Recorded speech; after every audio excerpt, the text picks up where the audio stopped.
When Richard Cornell first published his short story titled The Most Dangerous Game, a story that depicts the hunting of other humans by a wealthy Russian aristocrat, he never imagined that anyone would take it literally and inflict horror upon the residents of an entire city.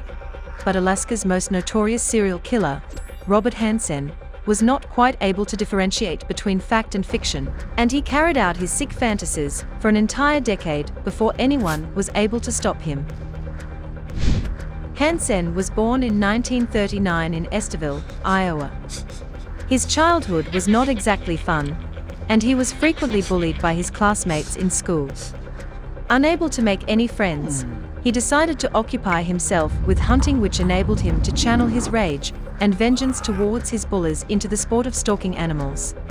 But it wasn't very long before Hansen entered into a life of crime.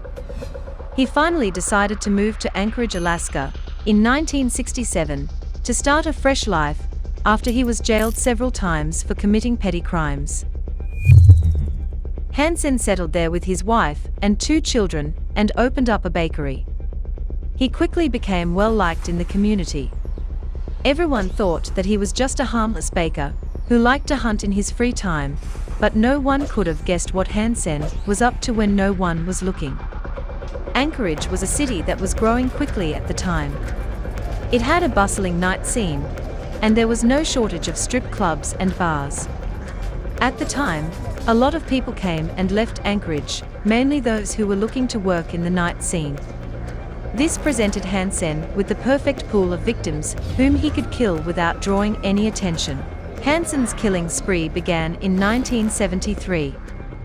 He kidnapped strippers and prostitutes and took them to his cabin in a remote location, either in his car or in his bush plane. The fate of these women depended entirely on Hansen's mood. Sometimes, he'd rape these women and take them back after threatening them into secrecy.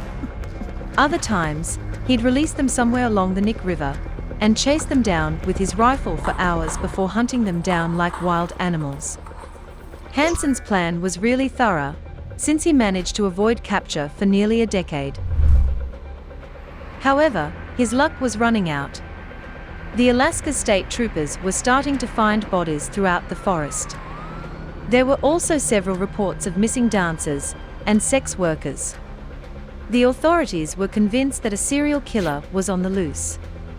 Shell casings were discovered near some bodies, which belonged to Hansen's rifle, but there was never enough evidence to link Hansen to these murders.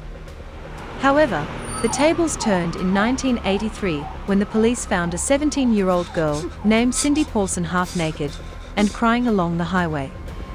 She explained to the cops that a scruffy man had kidnapped her, handcuffed her, and forced her into his car. He tortured and raped her for days until she managed to escape while he was loading his bush plane. Hansen, the harmless local baker, fit her description perfectly, and the police obtained a search warrant, and the horrible truth was finally revealed. In addition to similar shell casings and the victim's jewelry, a map was also found among Hansen's belongings that showed where Hansen had killed his victims with X marks.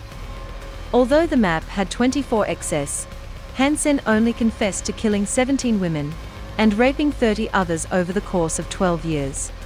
Finally, in 1984, Hansen, Alaska's worst serial killer, was sentenced to 461 years in prison without parole. He was incarcerated in Spring Creek Correctional Center in Seward, Alaska, and he died in prison in 2014.